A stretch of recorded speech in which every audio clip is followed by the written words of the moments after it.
ഈ ഓപ്പറേഷൻ കമല പോലെ പിന്നെ മുംബൈയിൽ ചില കാര്യങ്ങൾ നടക്കുന്നു എന്ന് പറയുന്നുണ്ട്. ചില ആളുകളെയൊക്കെ ഹോട്ടൽ റൂമിലിട്ട് പൂട്ടിയിരിക്കുന്നു. ചില വമ്പൻ ട്വിസ്റ്റുകളൊക്കെ നാടകീയ സംഭവങ്ങളൊക്കെ നടക്കാൻ പോകുന്നു എന്നുള്ള ചില വിവരങ്ങൾ പുറത്തു വരുന്നു. അതായത് കാലുമാറാൻ സാധ്യതയുണ്ടോ? എന്തെങ്കിലുമൊക്കെ നടക്കാൻ പോണ ലക്ഷണങ്ങളൊക്കെ കാണുന്നുണ്ട്. അതായത് ഏക്നാഥ് ഷിൻഡെ അദ്ദേഹത്തിൻ്റെ കീഴിലുള്ള കോർപ്പറേറ്റർമാരെയെല്ലാം കൂടി ഇപ്പോൾ ഒരു റിസോർട്ടിലേക്ക് മാറ്റിയിട്ടുണ്ട്. അതിനെ തുടർന്ന് ഒരുപാട് കിംവദന്തികളും അതുപോലെ ഗോസിപ്പുകളും റൂമറുകളും ഒക്കെ മുംബൈയിൽ ഇങ്ങനെ ആകാശത്ത് അലഞ്ഞു തിരിഞ്ഞ് നടപ്പുണ്ട്. ആഘോഷിക്കാൻ പോയതാണോ? ആ റിസോർട്ടിൽ പോയത് അത്ര ആഘോഷത്തിനാകാൻ വഴിയില്ലല്ലോ, അടച്ചു പൂട്ടിയിട്ടിരിക്കുക. അപ്പം എന്തൊക്കെയോ സംഭവിക്കുന്നുണ്ട്, ഊഹാഭോഗങ്ങൾ വരുന്നുണ്ട്. ഇവിടെ നമ്മൾ മനസ്സിലാക്കേണ്ട ഒരു കാര്യമെന്ന് പറഞ്ഞാൽ അവിടുത്തെ ഏറ്റവും വലിയ കക്ഷി BJP ആണ്.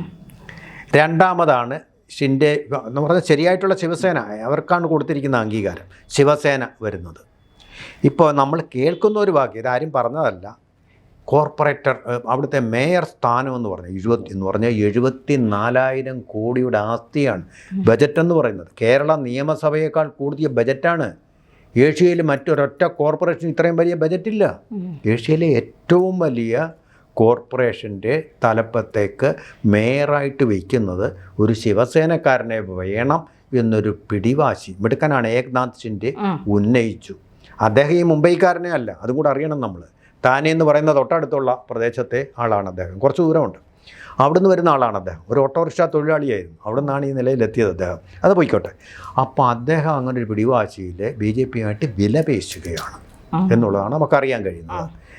അപ്പോൾ അദ്ദേഹത്തിൻ്റെ അടുത്തുള്ള MLA-മാരെയെല്ലാം, MLA-മാരല്ല, ഇത് കോർപ്പറേറ്റർമാർ, 28 കോർപ്പറേറ്റർമാരാണ് അദ്ദേഹത്തിനുള്ളത്. BJP-ക്ക് മാത്രം അതെ, കൗൺസിലർ. അവിടുത്തെ നമ്മുടെ ഓരോ വാർഡിനുമുള്ള കൗൺസിലർമാർ നമ്മൾ പറയുന്നത് കോർപ്പറേറ്റർമാരെന്ന് പറയും. ഇംഗ്ലീഷ് പത്രങ്ങളിലൊക്കെ അങ്ങനെ വരാറ്. അപ്പം ശിവസേന 28 ഉണ്ട്, ഒന്നുമല്ല. പക്ഷേ മുംബൈ 74,000 കോടിയുടെ ആസ്തിയുള്ള കോർപ്പറേഷനാണ്. അപ്പോൾ അതുകൊണ്ട് ഓരോ കോർപ്പറേറ്റർക്കും നല്ല വിലയാണ്, അതീവാർന്ന വിലയാണ്, കോടിക്കണക്കിന് രൂപയുടെ വിലയാണ്. കാര്യം എന്താണെന്നറിയാം, 90 അല്ലേ ഉള്ളൂ BJP-ക്ക്. ഈ 28 കൂടെ ചേർന്നില്ലെങ്കിൽ BJP-ക്ക് ഭൂരിപക്ഷമില്ല. അതെന്താ കാര്യമെന്നറിയാമോ? അവിടെ മൊത്തമുള്ള കോർപ്പറേറ്റർമാരുടെ എണ്ണമെന്ന് പറയുന്നത് ഭൂരിപക്ഷം കിട്ടാൻ വേണ്ട 114 എന്ന് പറഞ്ഞാൽ 227 മൊത്തം അംഗങ്ങളുടെ എണ്ണം. നോക്കിയാണോ അതിൻ്റെ വലിപ്പം? തിരുവനന്തപുരത്ത് എത്ര? നിങ്ങളുടെ തിരുവനന്തപുരത്ത് വലിയ വലിപ്പം പറയുന്നത് തിരുവനന്തപുരത്ത് 101 അല്ലേ? ഇവിടെ അതിൻ്റെ നേരെ ഇരട്ടിയും കഴിഞ്ഞ് പിന്നെയുണ്ട്. അതാണ് 4 മഹാനഗരങ്ങൾ ചേർന്നിട്ടുള്ള ഒരു കോർപ്പറേഷനാണിത്. കേരളത്തിൻ്റെ അത്ര തന്നെ ജനസംഖ്യയുണ്ട്. അപ്പോൾ ഒരു സംസ്ഥാനം ഭരിക്കുന്ന പോലെയാണത് അധികാരം എന്ന് പറയുന്നത്. അപ്പോൾ അതിന് വിലപേശൽ വരും. ഇതിപ്പോൾ BJP ഫഡ്നാവിസ് ഇതിനെക്കാട്ടി വലുതൊക്കെ കാരമോയി ഇതിനേക്കാൾ ഈസി ആയിട്ട് പരിഹരിക്കും. കാരണം നാഗ്പൂരിൻ്റെ മേയറായിട്ട് ആണ് അദ്ദേഹത്തിൻ്റെ തുടക്കം, രാഷ്ട്രീയത്തിൻ്റെ അധികാരത്തിൻ്റെ തുടക്കം. അവിടുന്ന് ഉയർന്നുയർന്ന് പടിപടിയായിട്ട് വന്ന് മഹാരാഷ്ട്ര മുഴുവൻ BJP-യെ കൊണ്ട് പിടിച്ചടക്കിപ്പിച്ച ആളാണ് അദ്ദേഹം. നാഗ്പൂരിൽ അവിടെ മുഴുവൻ സീറ്റുകളും പിടിച്ചടക്കിയിരിക്കുന്നത് BJP-യാണ്. ഇങ്ങനെയുള്ളൊരു സ്ഥലത്ത് കൈകാര്യം ചെയ്യാൻ ഫഡ്നാവിസിന് നന്നായിട്ട് അറിയാം. ഇപ്പം നടക്കാൻ പോകുന്ന വിലപേശലാണ്. ഇപ്പം ഷിൻഡെയ്ക്ക് വേണ്ടത് പണമാണെങ്കിൽ പണമായിട്ട് കൊടുക്കും, അല്ല നിങ്ങൾക്ക് ഡെപ്യൂട്ടി മേയർ സ്ഥാനമാണെങ്കിൽ അത് കൊടുക്കും. പക്ഷേ BJP-ക്ക് ഒരു വാശിയുണ്ട്. മുംബൈയിൽ ഞാൻ പറഞ്ഞില്ലേ, കോർപ്പറേഷൻ പ്രകാരം അവർക്ക് BJP-ക്ക് അവിടെ മേയറായിട്ടിരിക്കണം. കാരണം അവരുടെ പ്രസ്റ്റീജ് പ്രശ്നമാണ്. ഷിൻഡെയ്ക്ക് അത്രയൊന്നും പ്രസ്റ്റീജ് ഇല്ല, മേയറായിട്ടിരിക്കും. ശിവസേനക്കാരനാവണം, അതെന്തോന്നും അങ്ങനെ അട്ടിപ്പറായിട്ട് അവർക്ക് അവകാശപ്പെടും. തന്നെയല്ല വേറൊരു കുഴപ്പമുണ്ട്. അറിയാം, ഇപ്പം മതേതരനായിട്ട് മുസ്ലിം ലീഗിനോട് കൂടിക്കൊണ്ടും, മുസ്ലിം ലീഗ് എന്ന് പറയുന്നത് മതേതര പാർട്ടിയാണെന്ന് പറയുന്ന ഉദ്ധവ് താക്കറെ, അദ്ദേഹത്തിൻ്റെ അച്ഛൻ അവിടെ ഭരിക്കുമ്പോൾ മണ്ണിൻ്റെ മക്കൾ വാദം ഉയർത്തിക്കൊണ്ട് മലയാളികൾക്ക് അവിടെ പോകാൻ പറ്റാത്ത അവസ്ഥ, തമിഴന്മാർക്ക് അവിടെ പോകാൻ വയ്യാത്ത അവസ്ഥയുണ്ടായി. ആ സ്ഥലത്താണ് മറാഠിവാദം, മണ്ണിൻ്റെ മക്കൾ വാദം എന്നല്ലേ ഇത് പറയുന്നത്, ആ മറാഠിവാദം. അതാണല്ലോ ഒരു മുദ്രാവാക്യം. ബംഗാളിൽ പോയാൽ നക്സലൈറ്റ്, മുംബൈ പോയാൽ ശിവസേന, ഞങ്ങൾ എങ്ങോട്ട് തൊഴിലിന് പോകും എന്നും പറഞ്ഞ് മുദ്രാവാക്യം മുഴക്കിയത് നമ്മുടെ യുവജനങ്ങൾ. ആ സമയത്ത് അങ്ങോട്ട് പോകുന്നത് അപകടകരമായിരുന്നു. അടുത്ത കാലം ഇപ്പോൾ ശിവസേനയുടെ കുത്തക പോയാൽ ആ അപകടം തീരും. ഏത് ഇന്ത്യക്കാരനും അവിടെ കടന്നു ചെയ്യാൻ, കാശ്മീർ പോലെ സ്വതന്ത്രമാകും അവിടെ എന്ന് പറയുന്ന പോലെയാണ്. അണ്ണാമലയാണ് അവിടെ ചെന്ന് ഇതിൻ്റെ വിജയത്തിന് വഴിയൊരുക്കിയത്. മനസ്സിലായോ? അണ്ണാമലൈ എന്ന് പറയുന്ന തമിഴ്നാട്ടുകാരൻ, തെക്കിന്ത്യക്കാർക്ക് അവർക്ക് കണ്ടുകൂടായിരുന്നു. ഈ ആർക്ക്? ഈ ശിവസേനയ്ക്ക്. അതിപ്പോൾ മാറിയിട്ടുണ്ട്. അത് മാറ്റിയെടുക്കാനുള്ള ഏറ്റവും വലിയ വഴിയൊന്ന് BJP അവിടെ ഭരിക്കുക. ഇപ്പോൾ എല്ലാവരെയും ഇന്ത്യ ഒറ്റക്കെട്ടായിട്ട് കാണുന്ന ഒരാൾ, അതാണ് BJPയുടെ ലക്ഷ്യം എന്ന് പറയുന്നത്.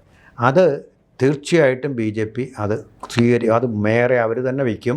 ഡെപ്യൂട്ടി മേയറായിട്ട് വേണമെങ്കിൽ ഷിൻഡേക്ക് കൊടുക്കും. എങ്ങനെ 90 സീറ്റുള്ള ആൾക്ക് മേയർ സ്ഥാനമില്ലാതെ 28 സീറ്റുള്ള ആൾക്ക് കൊടുക്കും? അത് ഇയാൾ വലിയ മിടുക്കനാണ് ഏക്നാഥ് ഷിൻഡേ. വിലപേശൽ അതാണ് സംഭവം. പിന്നെ മന്ത്രിസഭയിൽ വേറെ എന്തെങ്കിലും ഒരു സ്ഥാനം കൂടെ കൊടുക്കും. മനസ്സിലായില്ലേ? അപ്പം ശരിയായില്ലേ? അതുപോലെ തീർക്കാൻ കഴിവുള്ള ആളാണ്. ഇപ്പം പ്രതിപക്ഷമെല്ലാം കൂടെ വിചാരിച്ചുകൊണ്ട് ഇപ്പം ഇത് താഴെ വീഴും. അപ്പം നമുക്ക് കോൺഗ്രസിനും മറ്റേ ശിവസേനയുണ്ടല്ലോ, ഉത്തമൻ്റെ ശിവസേന, മഹാഗഠബന്ധൻ ആയിട്ട് കെട്ടിപ്പടുക്കാവുന്ന നടക്കാൻ പോകാത്ത മോഹം, ഒരിക്കലും നടക്കാത്ത സ്വപ്നമെന്നേ പറയാൻ പറ്റൂ. ഇത് ഇവരുടെ അമിത്ഷാ അവിടെ ഇരുന്ന് ഓപ്പറേറ്റ് ചെയ്തോളും. പിന്നെ ഫഡ്നാവിസ് അതിനേക്കാൾ മിടുക്കനാണ്. അതുകൊണ്ട് ഭാവി പ്രധാനമന്ത്രി എന്ന് വരെ പറയും, നമുക്കറിയില്ല. അപ്പം അങ്ങനെ നടക്കാനുള്ള സാധ്യതയുണ്ട്. അതായത് ഇവിടെ ശിവസേന ഉദ്ധവന് 57, അതുപോലെ തന്നെ അദ്ദേഹത്തിൻ്റെ കൂടെ നിന്ന MNSന് മച്ചൂണന്മാർ രണ്ടും കൂടെ, ഉദ്ധവ് താക്കറയുടെ കുടുംബക്കാർ രണ്ടും കൂടെ ഒന്നും ചെയ്യുന്ന 9 എണ്ണ കിട്ടിയുള്ളൂ. നാണക്കെട്ട് പോയി. അപ്പോൾ അത്രയേ ഉള്ളൂ. ഇവിടെ വലുതായിട്ടൊന്നും അവർക്ക് ഇനി ഒരു സ്കോപ്പും ഇല്ല ചെയ്യാൻ. BJP തന്നെ ഭരിക്കും. BJPയും ഷിൻഡേയും ഭരിക്കും. ചെറിയ അഡ്ജസ്റ്റ്മെൻറ്റ്. പറഞ്ഞ പോലെ ഡെപ്യൂട്ടി മേയർ സ്ഥാനം കൊടുക്കേണ്ടി വരും. പിന്നെ സ്റ്റാൻഡിംഗ് കമ്മിറ്റികളിലൊക്കെ നല്ല തരത്തിലുള്ള ഒരു ബാർഗെയിൻ അവർ നടത്തും. അതിൻ്റെ ഫലമായിട്ട് പലതും ഇളവ് ചെയ്യേണ്ടി വരും. ഇത്രയുള്ളൊരു പ്രശ്നം ഇതുകൊണ്ട് തീരും. അതുപോലെ തന്നെ കഴിഞ്ഞ ദിവസം ടൈംസ് നൗ ചാനലിലിരുന്നുകൊണ്ട് 2 BJPയുടെ പ്രതിനിധി ഉണ്ടായിരുന്നു, അതുപോലെ തന്നെ ഈ ശിവസേനയുടെ പ്രതിനിധി. അവർ രണ്ടും കൂടെ ചേർന്ന് പറഞ്ഞാൽ ഞങ്ങൾ തന്നെ ഇവിടം ഭരിക്കും, ഒരു മറാത്തി ഭരിക്കും, അതുപോലെ ഒരു ഹിന്ദു ഭരിക്കും. ഇത് മാത്രമേ ഉള്ളൂ. അത് NCP ആണോ ശിവസേനയാണോ അതൊക്കെ നിങ്ങൾ അറിയും എന്നുള്ളതാണ് പറഞ്ഞത്. അപ്പോൾ ആ കാര്യത്തിൽ ഒരു തർക്കവും ഇല്ലെന്നാണ് പറഞ്ഞത്. എനിക്ക് തോന്നുന്ന വേറൊരു കാര്യമുണ്ട്. ഷിൻഡേ വിഭാഗത്തിൻ്റെ കോർപ്പറേറ്റർമാരെ കെട്ടിക്കൊണ്ട് വന്ന ഒരു മേയറാകാൻ ശിവസേന ശ്രമിക്കും. അതൊഴിവാക്കാൻ വേണ്ടി നടത്തുന്ന ഒരു പരിശ്രമമായിരിക്കും ഇവരെ റിസോർട്ടിലേക്ക് 29 പേരും കൂടെ ഉണ്ടെങ്കിൽ അവർക്ക് ഭരിക്കാം. അതും കൂടെ ഒഴിവാക്കാൻ വേണ്ടിയിട്ടുള്ള അമിത്ഷായുടെ ഒരു തന്ത്രമായിട്ട് മാത്രമേ എനിക്കിത് തോന്നുന്നു. കൂടുതൽ വാർത്തകളും വിശേഷങ്ങളും നിങ്ങളിലേക്ക് എത്താൻ ABC മലയാളം സബ്സ്ക്രൈബ് ചെയ്യുക, ബെൽ ബട്ടണും അമർത്തുക.